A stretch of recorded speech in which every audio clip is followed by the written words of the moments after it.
Hello అండి, welcome to my channel మీతో అలా.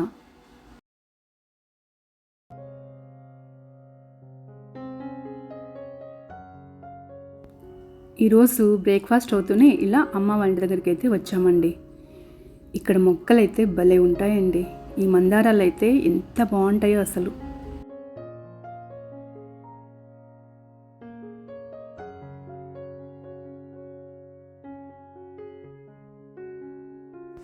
ఇక్కడ దానిమ్మ చెట్టు కూడా ఉందండి. అది ఎంత పెద్దగా అయిపోయిందో అండి అసలు. ఆ కాయలు అయితే చాలా ఎక్కువ వచ్చేసాయి. సో అది వెయిట్కి అయితే పక్కకి ఉరిగిపోతూ ఉందన్నమాట. ఇలా మందార చెట్టు దానిమ్మ చెట్టు రెండు కలిసి ఉన్నాయండి.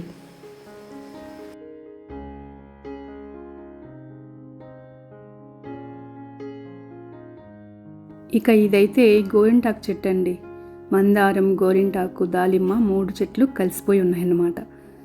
ఇక ఇంటి ముందే ఇలా తెల్ల మందారం చెట్టు అయితే ఉంటుందండి. కాయలు అయితే ఎంత బాగున్నాయో అండి అసలు.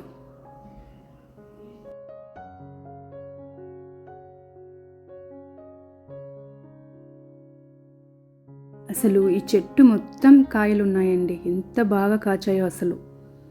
ఇంటి ముందు ఇలా 2 చెట్లు వేసుకుంటే చాలా అందంగా ఉంటుందండి.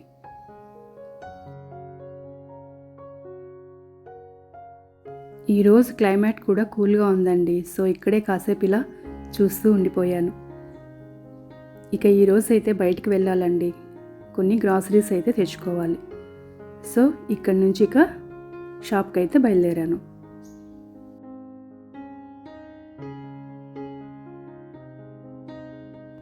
నేనైతే ఈరోజు నట్స్ తీసుకుందామని వచ్చానండి మెయిన్. ఎందుకంటే పిల్లలకి ఇంట్లోనే మనం ఈ నట్స్ అన్నీ వాడి మంచి హెల్తీ పౌడర్ని అయితే తయారు చేసుకోవచ్చండి. మంచి ప్రోటీన్ పౌడర్ని మనం తయారు చేసుకోవచ్చు. సో అందుకోసమే వాల్నట్స్, ఇలా పంకిన్ సీడ్స్, బాదం ఇవన్నీ అయితే తీసేసుకున్నాను.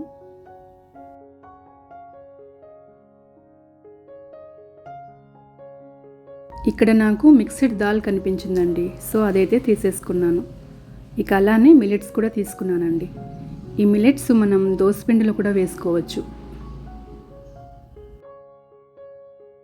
మనం దోసపిండిలో ఈ మిల్లెట్స్, మిక్స్డ్ దాల్ని కూడా మిక్స్ చేసుకున్నామంటే హెల్తీగా ఉంటాయండి దోశలు.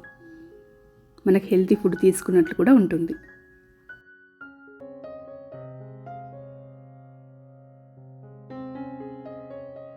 ఇక నేనైతే ఈ 3 రోజెస్ న్యాచురల్ కేర్ని ఎక్కువ వాడుతూ ఉంటానండి టీలోకి. ఇది నా ఫేవరెట్ అన్నమాట. ఇక ఇక్కడ ఫ్రూట్స్ అయితే ఉన్నాయండి. నేనైతే తీసుకోలేదు, ఎందుకంటే అవి అంత ఫ్రెష్గా అయితే లేవండి. చాలా డల్గా ఉన్నాయన్నమాట.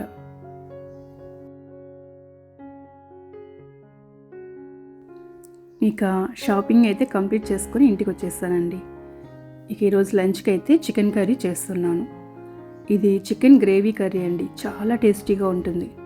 ఇది చాలా సింపుల్గా కూడా చేసుకోవచ్చండి. రెసిపీ అయితే మన ఛానల్లో ఆల్రెడీ నేను పోస్ట్ చేశాను. సో ఇంట్రెస్ట్ ఉన్న వాళ్ళు ఒకసారి చెక్ చేసేయండి. ఇది చాలా సింపుల్గా అయిపోతుందండి, మనకు ఈజీ కూడా. ఇక ఈ కర్రీకి కాంబినేషన్గా నేనైతే ఈరోజు బిర్యానీ చేస్తున్నానండి. నేనైతే బిర్యానీని ఎక్కువ రైస్ కుక్కర్లోనే చేసేస్తానండి. ముందుగా ఇలా ఆయిల్ అండ్ నెయ్యి వేసుకొని అందులోనే మనం షాజీరా, బిర్యానీ ఆకు, చెక్క లవంగాలు వేసుకొని బాగా ఫ్రై చేసుకోవాలి. ఇప్పుడు అందులోనే ఉల్లిపాయ, అల్లం వెల్లుల్లి పేస్ట్, టమోటాలను కూడా వేసి బాగా ఫ్రై చేసుకోవాలండి.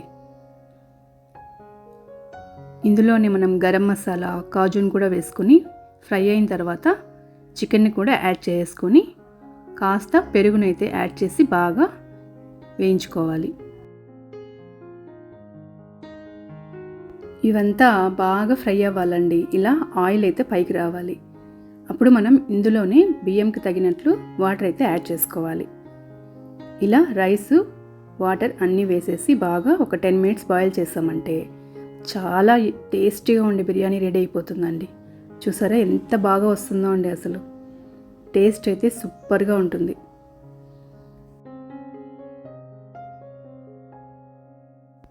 ఇక చికెన్ కర్రీ కూడా రెడీ అయిపోయిందండి. చూసారా ఎంత గ్రేవీగా ఉందో అసలు. మనకు చపాతీలకు కూడా చాలా బాగుంటుందండి ఇది. సో మీరు కూడా ట్రై చేయండి. ఇక నాకైతే ఇంటి దగ్గరికి ఇలా ఫ్రూట్స్ ఆయన అయితే వస్తూ ఉంటాడండి. సో ఈరోజు సపోటాలు అయితే తెచ్చాడు. చాలా బాగున్నాయండి టేస్ట్. ఇక ఈరోజు ఈవినింగ్ మా ఫ్రెండ్ దగ్గరికి అయితే వెళ్ళానండి. ఇక ఈ శ్రావణ మాసంలో మనకు పూజలు అయితే ఎక్కువగా ఉంటాయి కదండి. సో వరలక్ష్మి వ్రతం కోసం మంచి శారీ తీసుకుందామని ఇక్కడికైతే వచ్చాను. తన దగ్గర కలెక్షన్ అయితే చాలా బాగుందండి. చాలా సెలెక్టివ్గా తీసుకొచ్చిందన్నమాట తన శారీస్.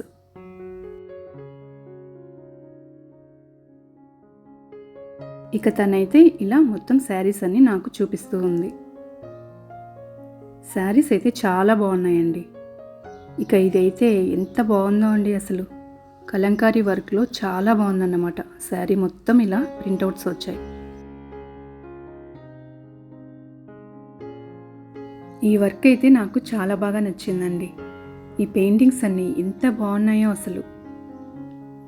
ఇంకా కాసేపు అలా చూస్తూ ఉండాలనిపించేలాగున్నాయదండి. మనం ఎప్పుడు నార్మల్ శారీస్ కాకుండా ఇలాంటి శారీస్ ప్రిఫర్ చేసామంటే చాలా బాగుంటుందండి. చాలా కొత్తగా కూడా అనిపిస్తూ ఉంటుంది. ఇలా తను అన్ని శారీస్ చూపిస్తూ ఉంటే నేను చూస్తూ ఉండిపోయానండి. ఇవేంటో ఒక రవివర్మ పెయింటింగ్ లాగా అనిపించాయండి నాకైతే. చాలా బాగా నచ్చాయి. ఇక ఇవన్నీ చూసి నాకు కావాల్సిన శారీస్ అయితే తీసుకొని ఇంటికైతే వచ్చేసానండి. ఇక ఈవినింగ్ స్నాక్కి ఈరోజు అయితే ఉగ్గాని చేస్తున్నానండి. చాలా ఈజీగా అయిపోతుందండి ఇది. మనం కాస్త ఆయిల్ వేసి అందులో ఆవాలు వేసి ఉల్లిపాయలు పచ్చిమిర్చి వేసి బాగా ఫ్రై చేసుకోవాలి. ఇవి బాగా మగ్గిన తర్వాత మనం ఇందులోనే టమోటా ముక్కల్ని కూడా యాడ్ చేయాలి. ఇలా వీటన్నింటినీ బాగా ఫ్రై చేసుకోవాలండి. ఇది ఈవినింగ్ స్నాక్గా చాలా బాగుంటుందండి. ఇప్పుడు ఇందులోనే మనం కాస్త సాల్ట్ని కూడా యాడ్ చేసుకోవాలి. దీనిని బాగా వేపుకోవాలండి. ఇప్పుడు ఇందులోనే కాస్త పసుపును కూడా యాడ్ చేసుకోవాలి.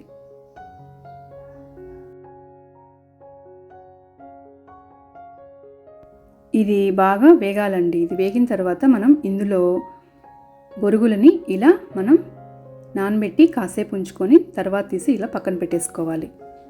ఇప్పుడు దీన్ని ఇందులోకి మనం యాడ్ చేసుకోవాలి. ఇందులోనే పప్పుల పొడి కూడా యాడ్ చేసుకోవచ్చండి. నేనైతే ఈరోజు యాడ్ చేయట్లేదు.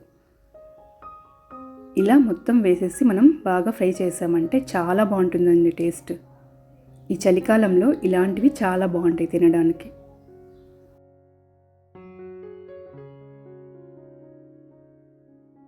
ఇది చాలా ఈజీగా అయిపోతుందండి. జస్ట్ ఒక 5 minutes అయితే పడుతుంది అంతే. స్కూల్ నుంచి వచ్చిన పిల్లలకి ఇలా వేడివేడిగా చేసి పెట్టామంటే ఈ రైనీ సీజన్లో చాలా ఇష్టంగా తింటారండి.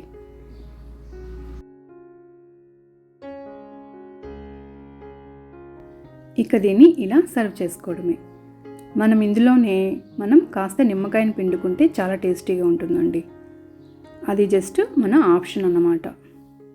ఇలా తిన్నా కూడా బాగానే ఉంటుంది. ఇదండి ఈరోజు వీడియో. ఈ వీడియో మీకు నచ్చిందని అనుకుంటున్నాను. ఈ వీడియో మీకు నచ్చినట్లయితే లైక్ చేయండి, షేర్ చేయండి, సబ్స్క్రైబ్ చేయండి. Thank you for watching.